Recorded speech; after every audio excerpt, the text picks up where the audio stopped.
Hello दोस्तों, नमस्कार। स्वागत है आप सभी का एक बार फिर से आपके अपने यूट्यूब चैनल रानी लक्ष्मीबाई क्लासेस में। साथियों, एमपी शिक्षक वर्ग 2 सोशल साइंस का साथियों प्रीवियस ईयर पेपर आज मैं लेकर आया हूं आप लोगों के लिए पांचवा। साथियों, 4 प्रीवियस ईयर मैंने करा दिए हैं। अगर आप लोगों ने इन 4 प्रीवियस ईयर को नहीं देखा है तो मैं चारों की लिंक को एक तरफ से डिस्क्रिप्शन बॉक्स में पिन कर दूंगा। आप लोग वहां से चारों प्रैक्टिस सेट कर सकते हैं। साथियों, एमपी शिक्षक वर्ग में ही पूछे गए प्रश्न पत्र है साथियों सोशल साइंस सामाजिक विज्ञान का साथियों प्रश्न पत्र है। पहला प्रश्न ये रहा साथियों, आपकी स्क्रीन पर देखिए और आंसर देने का प्रयास कीजिए। किसने कहा था, पहला प्रश्न है साथियों, किसने कहा था ब्रिटिश संविधान में राष्ट्रपति राजा की, किसने कहा था ब्रिटिश संविधान में राष्ट्रपति राजा की क्या साथियों समान स्थान ग्रहण करता है?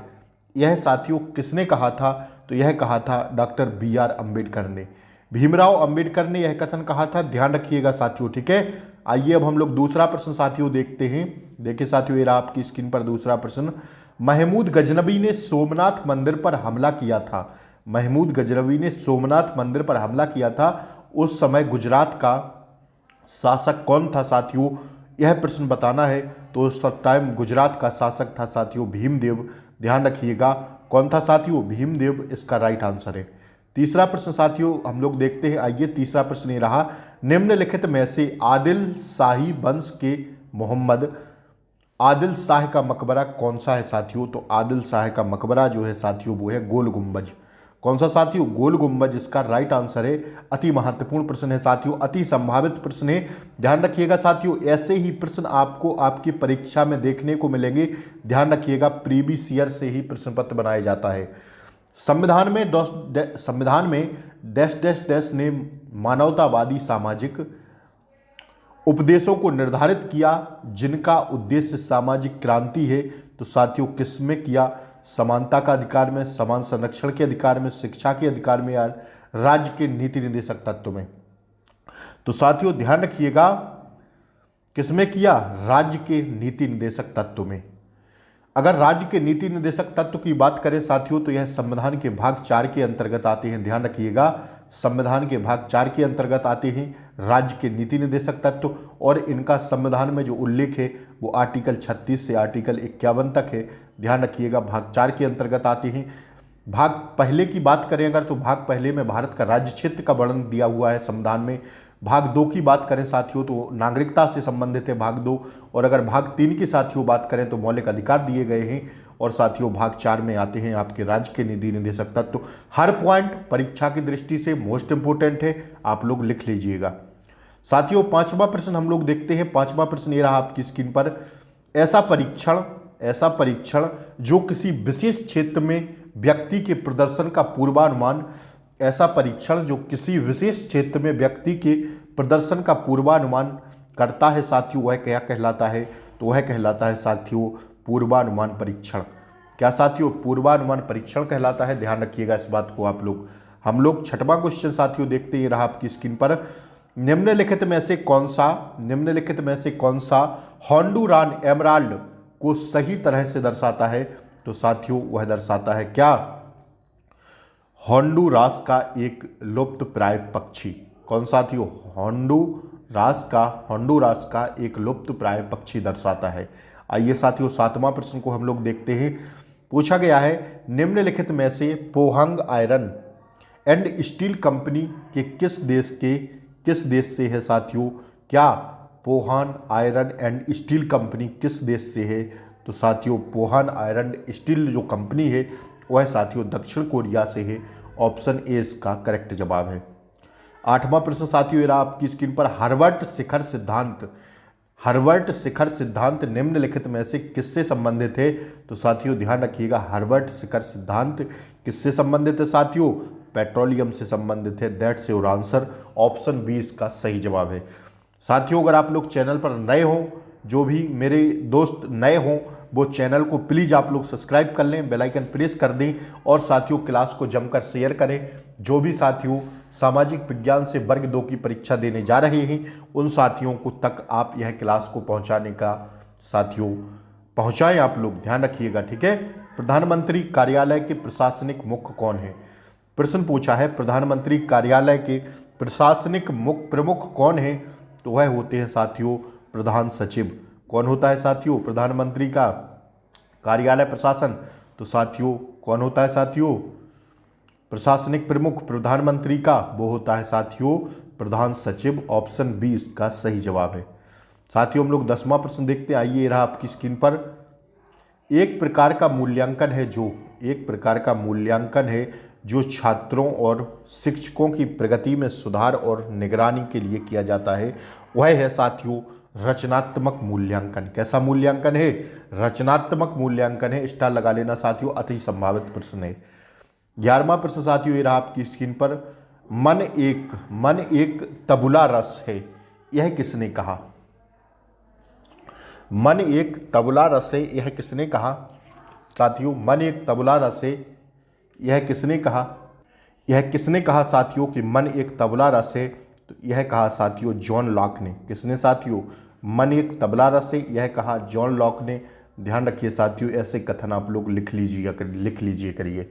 ठीक है, लिख लिया करिए साथियों। परीक्षा में आपसे हो सकता है ऐसे ही कथन पूछ दे। ठीक है, फिर आप देखते रह जाएंगे।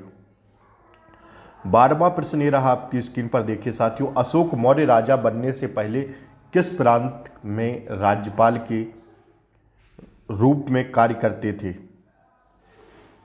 तो इसका जो राइट आंसर है वो है तक्षशिला। ठीक है, तक्षशिला में कार्य करते थे।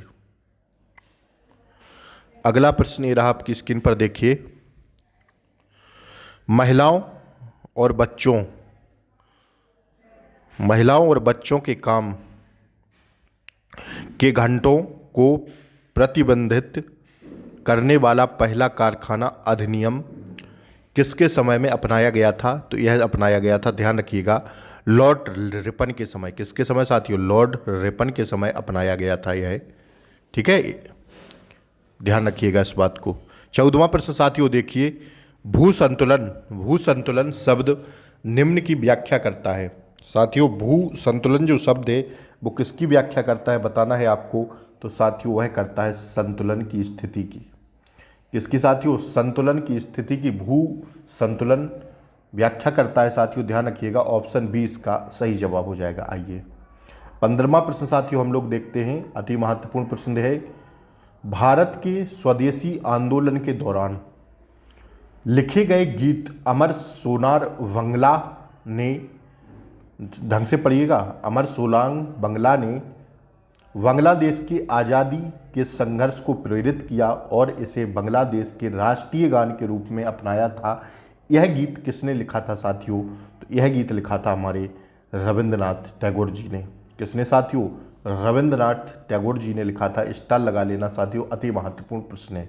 ठीक है साथियों, हम लोग 16वां प्रश्न देखते हैं। प्रवाल सेल श्रेणियां निम्नलिखित में से किसकी समुद्री प्रतिपक्ष हैं? तो साथियों वो हैं किसकी? उष्ण कटिबंधीय वर्षा वन की।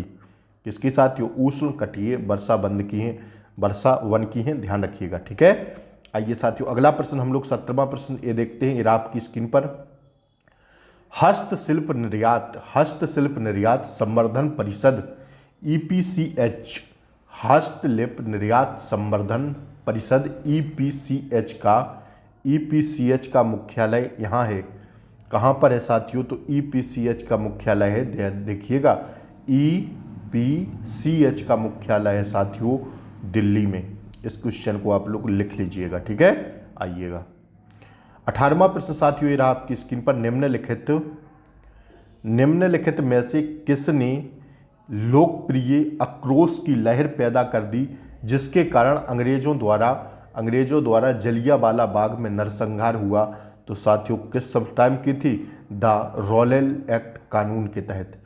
ठीक है, ध्यान रखिएगा, रॉलेट एक्ट था, जो रॉलेट एक्ट था साथियों, द रॉलेट एक्ट, उसे हम लोग काला कानून भी कहते थे। तो ध्यान रखिएगा, उसी टाइम साथियों अंग्रेजों द्वारा जलियांवाले बाग नरसंहार हुआ था। 19वां प्रश्न साथियों ये रहा। व्यक्तित्व के आकलन के लिए उपयोग की जाने वाली विधि निम्नलिखित में से कौन सी नहीं है? तो साथियों वो विधि नहीं है प्रायोजना विधि। कौन सी साथियों? प्रायोजना विधि नहीं है। ठीक है, आइए 20वां प्रश्न साथियों देखिए।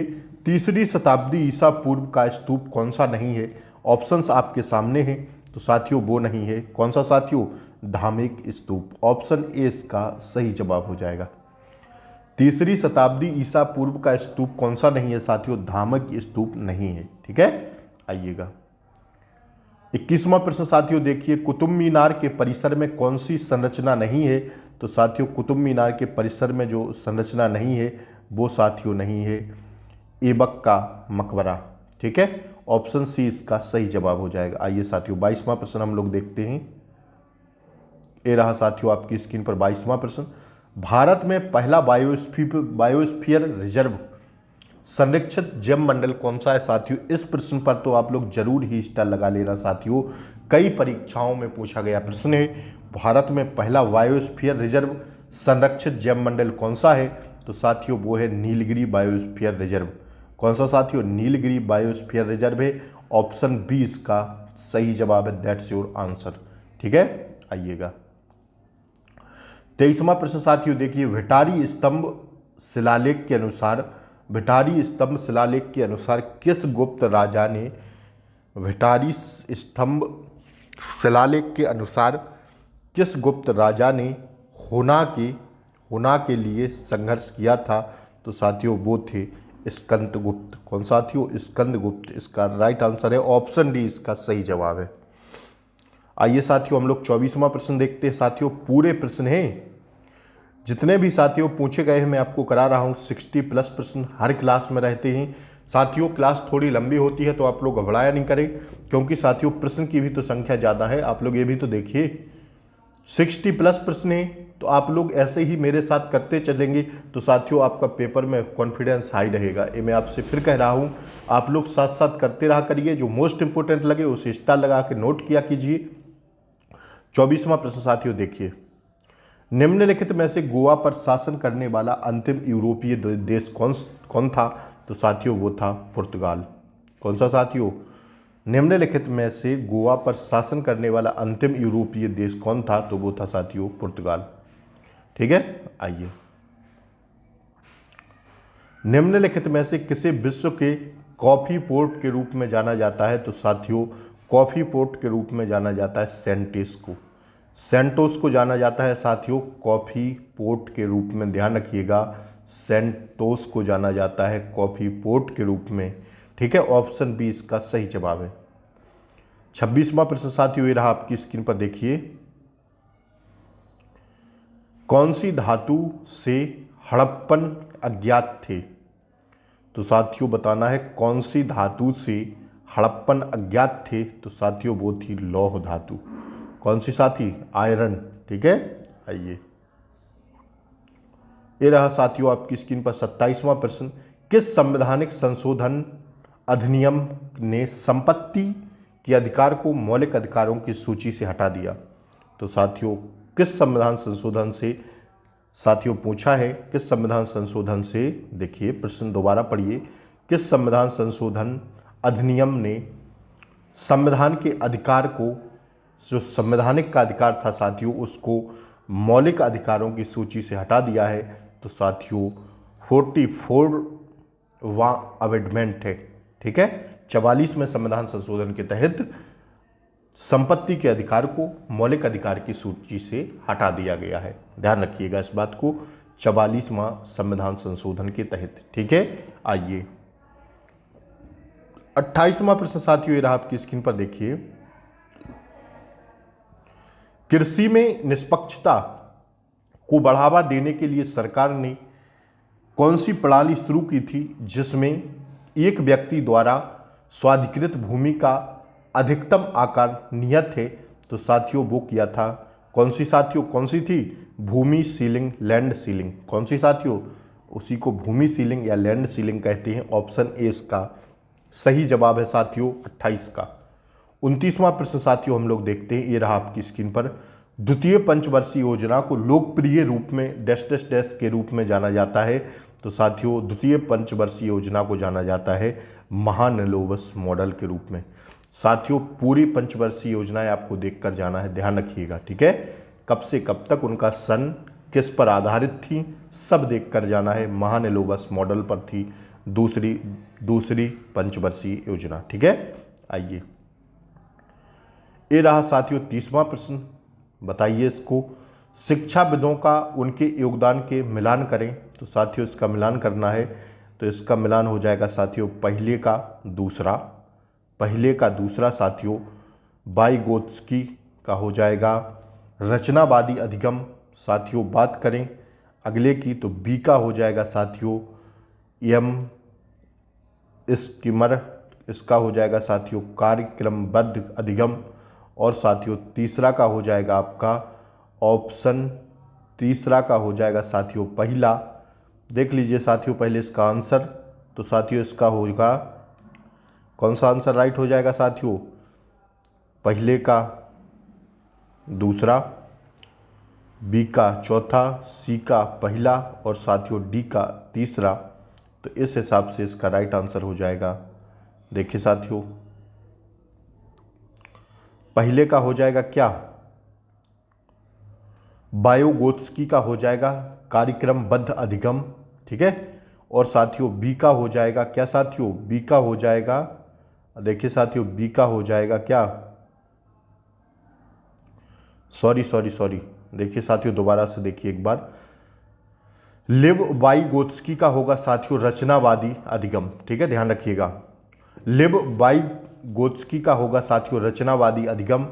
और साथियों दूसरे का हो जाएगा आपका, दूसरा जो है एम स्किमर का हो जाएगा साथियों क्या, कार्यक्रमबद्ध अधिगम। और साथियों तीसरा का हो जाएगा किलपैट्रिक का हो जाएगा साथियों क्या साथियों, किलपैट्रिक का हो जाएगा आपका ऑप्शन ए विधि परियोजना, प्रोजेक्ट विधि परियोजना विधि। ठीक है, और साथियों लास्ट हो जाएगा साथियों डी का हो जाएगा साथियों आपका कौन सा, डी का हो जाएगा साथियों तीसरा वाला। ठीक है, ध्यान रखिएगा। आइए अगला प्रश्न साथियों आप लोग देख लीजिएगा एक बार, चाहें तो आप लोग क्वेश्चन का स्क्रीनशॉट ले सकते हैं। शिक्षाविदों का उनके योगदान से मिलान करना था, क्वेश्चन ये रहा साथियों। ठीक है, आप लोग चाहें स्क्रीनशॉट ले सकते हैं। और साथियों ऑप्शन है इसका राइट आंसर साथियों ऑप्शन डी वाला। ठीक है, आइए अगला प्रश्न साथियों हम लोग देखते हैं, ये रहा आपकी स्क्रीन पर अगला प्रश्न। देखिए, निर्देशात्मक प्रक्रिया के हिस्से के रूप में निदान, निर्देशात्मक प्रक्रिया के हिस्से के रूप में निदान और उपचारात्मक कार्यों के माध्यम से कठिनाइयों के क्षेत्रों की पहचान करके शिक्षार्थियों की प्रगति का आकलन करने की प्रक्रिया क्या कहलाती है साथियों, तो वह कहलाती है निर्णयात्मक मूल्यांकन। क्या साथियों, निर्णयात्मक मूल्यांकन कहलाती है। आइए 32वां प्रश्न साथियों हम लोग देखते हैं, भारत में कौन सा वन संरक्षण आंदोलन है जहां स्थानीय लोग पेड़ों को काटने से रोकते हैं, तो साथियों वो है चिपको आंदोलन। ऑप्शन डी इसका सही जवाब है। फटाफट देखते चलिए साथियों, 60 प्रश्न है, पूरा कवर कराना है। निम्नलिखित में से क्या सामाजिक विज्ञान शिक्षण में आगे बढ़ने का उचित मनोवैज्ञानिक तरीका है, तो साथियों इसका राइट आंसर है मूर्त से अमूर्त। कैसा है साथियों, मूर्त से अमूर्त, ध्यान रखिएगा। साथियों अगर आप लोग चैनल पर नए हों तो प्लीज़ चैनल को सब्सक्राइब कर लें, बेल आइकन प्रेस कर दें, ताकि ऐसी ही क्लास जैसे ही मैं अपलोड करता हूं आपको नोटिफिकेशन सबसे पहले मिल जाए। साथियों अभी मैं इकट्ठे प्रश्न भी लाऊंगा जो साथियों पूर्णतः नए पैटर्न पर आधारित होंगे, ध्यान रखिएगा। 50-50 प्रश्न करके मैं आपको सबके कवर करा दूंगा, हिस्ट्री, पॉलिटी, ज्योग्राफी, इकोनॉमिक्स के। तो ध्यान रखिएगा, आप लोग चैनल को सब्सक्राइब कर लीजिएगा, बेल आइकन प्रेस कर दीजिएगा, ताकि जैसे ही क्लास का नोटिफिकेशन मिले आप तक सबसे पहले पहुंचे। 34वां प्रश्न साथियों ये रहा आपकी स्क्रीन पर, निम्नलिखित में से कौन सा गैर संस्थागत साख के लिए एक उदाहरण है। गैर संस्थागत, देखिए साथियों गैर संस्थागत साख के लिए एक उदाहरण है, तो साथियों वो है साहूकार। कौन साथियों, साहूकार इसका राइट आंसर है। आइए 35वां प्रश्न साथियों ये रहा आपकी स्क्रीन पर, निम्नलिखित में से कौन सा ऊर्जा का एक गैर पारंपरागत स्रोत है। कौन सा ऊर्जा का एक गैर पारंपरागत सूत्र है, तो साथियों स्रोत है, तो वो है साथियों पवन ऊर्जा। कौन साथियों, पवन ऊर्जा इसका राइट आंसर है। 36वां प्रश्न साथियों ये रहा आपकी स्क्रीन पर, किसी एक के डैश डैश डैश के मूल्यांकन के लिए प्रोजेक्ट तकनीकों का उपयोग किया जाता है साथियों, किसके लिए, तो तो साथियों वो किया जाता है व्यक्तित्व के लिए। किसके साथियों? व्यक्तित्व के लिए किया जाता है। ध्यान रखिएगा, ऑप्शन बी इसका सही जवाब हो जाएगा। ठीक है, आइए 37वां प्रश्न देखिए, एक नीति है जिसका उद्देश्य आयातों को घरेलू उत्पादन से प्रतिस्थापित करना या बदलना है, तो साथियों यह है आयात प्रतिस्थापन। मैं समझ रहा हूं साथियों आपको क्वेश्चन देखने में थोड़ी दिक्कत हो रही होगी, लेकिन साथियों इधर से उधर तो करना पड़ेगा ना, क्योंकि इंग्लिश में भी टाइप है, हिंदी में भी टाइप है, तो साथियों आप लोग थोड़ा कंप्रोमाइज करिएगा। ठीक है, आइए किसने पाया, क्वेश्चन देखिए साथियों अति महत्वपूर्ण है, किसने पाया सामाजिक विज्ञान शायद एकल पाठ्य क्षेत्र है जो शिक्षा पर राष्ट्रीय नीति द्वारा परिकल्पित सभी मुख्य घटकों के संदर्भ में शिक्षा प्रदान करने का सबसे प्रभावी उपकरण साबित हो सकता है। तो साथियों यह कैसा है साथियों? प्राथमिक और माध्यमिक शिक्षा के लिए राष्ट्रीय पाठ्यक्रम 1998। ध्यान रखिएगा इस बात को। ठीक है, आइए अगला प्रश्न साथियों देखिए, किसने कहा, किसका कथन है संयुक्त राष्ट्र मानवता को स्वर्ग में, किसने कहा संयुक्त राष्ट्र मानवता को स्वर्ग में ले जाने के लिए नहीं बनाया गया था बल्कि इसे नरक में बचाने के लिए बनाया गया था? तो यह कहा था साथियों डैग हैमरजोल्ड ने। किसने साथियों? डैग हैमरजोल्ड ने कहा था यह कथन। ठीक है, ऑप्शन ए इसका सही जवाब है। आइए साथियों 40वां प्रश्न देखिए, भारत के महाराज्यपाल गवर्नर जनरल बनने वाले पहले भारतीय कौन थे? तो साथियों वो कौन थे? वो थे साथियों श्री राजगोपालाचारी। कौन साथियों? श्री राजगोपालाचारी थे। ऑप्शन ए इसका सही जवाब है। 41वां प्रश्न देखिए साथियों, किसने इस दृष्टिकोण को बरकरार रखा कि धर्म को राजनीति से कभी अलग नहीं किया जा सकता? यह किसने साथियों किया? यह धर्म को राजनीति से अलग नहीं किया जा सकता, यह किसने कहा? यह साथियों बोला महात्मा गांधी ने। ऑप्शन डी इसका सही जवाब है। ठीक है, आइए 42वां प्रश्न साथियों देखिए, परिसंपत्ति के मालिक लोगों की गैर संपत्ति के स्वामित्व वाले लोगों से आय स्थानांतरित करने की प्रक्रिया है कैसी साथियों? तो वो है टपकन सिद्धांत, ट्रिकल डाउन प्रभाव। टपकन सिद्धांत, ट्रिकल डाउन प्रभाव इसका राइट आंसर है। आइए 43वां प्रश्न साथियों हम लोग देखते हैं, के दौरान संसद के सदस्य किसी भी उस मामले को उठाने के लिए स्वतंत्र होते हैं जो उन्हें लगता है कि महत्वपूर्ण है। तो यह साथियों कब होता है? शून्यकाल के समय। ठीक है, आइए निम्नलिखित में से, अगला प्रश्न है, निम्नलिखित में से कौन सी नदी ऋग्वेद में सबसे अधिक वर्णित थे? तो वो है साथियों ऋग्वेद में कौन सी नदी सबसे अधिक वर्णित थे? वो है साथियों सिंधु नदी। ध्यान रखिएगा, अति महत्वपूर्ण प्रश्न है साथियों, स्टार लगा लेना। आइए निम्नलिखित में से आइन ए अकबरी का लेखक कौन है? आइन ए अकबरी का लेखक है साथियों अबुल फजल। कौन साथियों? अबुल फजल हैं। ध्यान रखिएगा, ऑप्शन बी इसका सही जवाब है। 46वां प्रश्न साथियों देखिए आपकी स्क्रीन पर, एक ऐसी व्यवस्था है जहां किसान अलग अलग श्रेणी के अनुसार अपने उत्पादित दूध का संग्रहण करते हैं और इसे सहकारी समितियों के माध्यम से संसाधित एवं शहरी केंद्रों को विक्रय किया जाता है। तो वह साथियों ऑपरेशन फ्लड। कौन है साथियों? ऑपरेशन फ्लड इस योजना का नाम है। ध्यान रखिएगा। ठीक है, आइए 47वां प्रश्न साथियों देखिए, निम्नलिखित में से किस बैंक ने भारत में पहला एटीएम स्थापित किया? तो साथियों ध्यान रखिएगा, वह है साथियों HSBC। कौन साथियों? HSBC ने पहला एटीएम बैंक में चालू किया था। ध्यान रखिएगा, किसमें साथियों? HSBC में। आइए 48वां प्रश्न देखिए, रोड बैंक टू नेचर वैश्विक पारिस्थितिकी और विनाशकारी कृषि पद्धतियों पर चर्चा कर रही एक पुस्तक है। इस पुस्तक के लेखक कौन है? तो साथियों इस पुस्तक के लेखक हैं मसानोबु फुकुओका। कौन साथियों? मसानोबु मसानोबु फुकुओका, ध्यान रखिएगा। 49वां प्रश्न साथियों, ये रहा आपकी स्क्रीन पर। निम्न अधिगम रणनीति को पांच ई के साथ जुड़ी हुई हैं। संलग्न, अन्वेषण, व्याख्या, विस्तार और मूल्यांकन मॉडल है साथियों। वह कैसा है मॉडल? रचनावाद मॉडल है। ठीक है, आइए 50वां प्रश्न साथियों देखिए। छात्र के अधिगम के विषय में जानकारी एकत्रित करने, विश्लेषित करने, रिकॉर्ड करने और विवेचन करने की प्रक्रिया को क्या कहा जाता है साथियों? तो उसे कहा जाता है आंकलन। क्या साथियों, ऐसी प्रक्रिया को क्या कहा जाता है? आंकलन कहा जाता है, असेसमेंट। आइए 51वां प्रश्न साथियों, ये आपकी स्क्रीन पर। उपर्युक्त शिक्षण रणनीति चुनने के लिए शिक्षक निम्नलिखित में से किस कारक पर विचार करता है? तो साथियों वो करता है शिक्षार्थियों की योग्यता पर विचार। किस पर साथियों? शिक्षार्थियों की योग्यता पर विचार करता है, ध्यान रखिएगा। ठीक है, आइए 52वां प्रश्न साथियों, ये रहा आपकी स्क्रीन पर। शब्द विचार मंथन सबसे पहले इनके द्वारा प्रस्तुत किया गया था। शब्द विचार मंथन किसके द्वारा सबसे पहले प्रस्तुत किया गया था? तो साथियों वह किया गया था किसके द्वारा?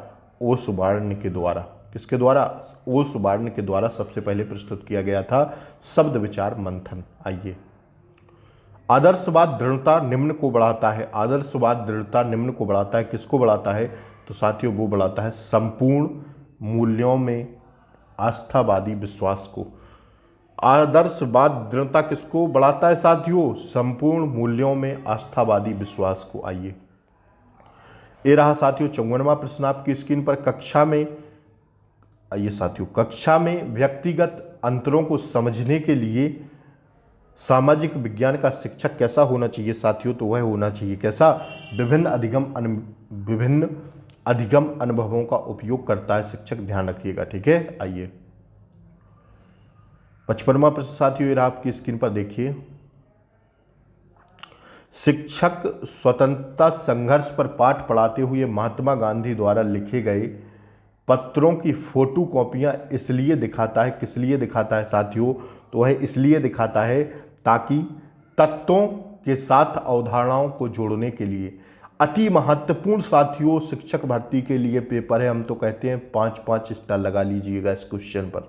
ठीक है, आइए भारतीय स्वतंत्रता लीग किसने स्थापित की? तो साथियों भारतीय स्वतंत्रता लीग की रास बिहारी बोस ने स्थापित। किसने साथियों? रास बिहारी बोस ने स्थापित की, ध्यान रखिएगा। 57वां प्रश्न देखिए। निम्नलिखित में से कायांतरित चट्टान कौन सी है? तो साथियों कायांतरित जो चट्टान है वो है साथियों शिष्ट। कौन है साथियों? शिष्ट कायांतरित चट्टान। ठीक है, आइए अजंता के चित्र निम्न के दृश्यों को दर्शाते हैं। तो साथियों वो अजंता के चित्र निम्न को दर्शाते हैं, वो दर्शाते हैं साथियों जकाता को। ठीक है, आइए EBP का विस्तृत रूप क्या है साथियों? तो वह है evidence based practice. Evidence based practice है, ध्यान रखिएगा। ऑप्शन ए इसका सही जवाब है। अगला प्रश्न साथियों ये रहा आपकी स्क्रीन पर। जनसंख्या के घनत्व की गणना निम्न में से किस विधि द्वारा की जाती है? तो साथियों वो की जाती है किस विधि द्वारा? क्षेत्रफल द्वारा विभाजित कुल जनसंख्या। क्षेत्रफल द्वारा विभाजित कुल जनसंख्या से की जाती है जनसंख्या के घनत्व की गणना। ठीक है, किससे साथियों? क्षेत्रफल द्वारा विभाजित कुल जनसंख्या से। तो साथियों आज के लिए इतना ही। 60 क्वेश्चन साथियों पूरे होते हुए यहाँ पर। और साथियों मैं आप लोगों के लिए रोज लेकर आ रहा हूँ 60 क्वेश्चन। तो साथियों प्रीवियस ईयर में आप लोग बने रहिए साथियों। और साथियों थोड़ा कंप्रोमाइज किया करिए, क्वेश्चन इधर से उधर करना पड़ता है, बड़ा क्वेश्चन रहता है, ध्यान रखिएगा। तो साथियों थैंक्स फॉर वॉचिंग। वीडियो अच्छी लगी हो तो लाइक शेयर सब्सक्राइब करें चैनल को। साथियों क्लास को जम के शेयर कीजिए। जय हिंद साथियों, मिलते हैं अगली वीडियो में, तब तक के लिए नमस्कार।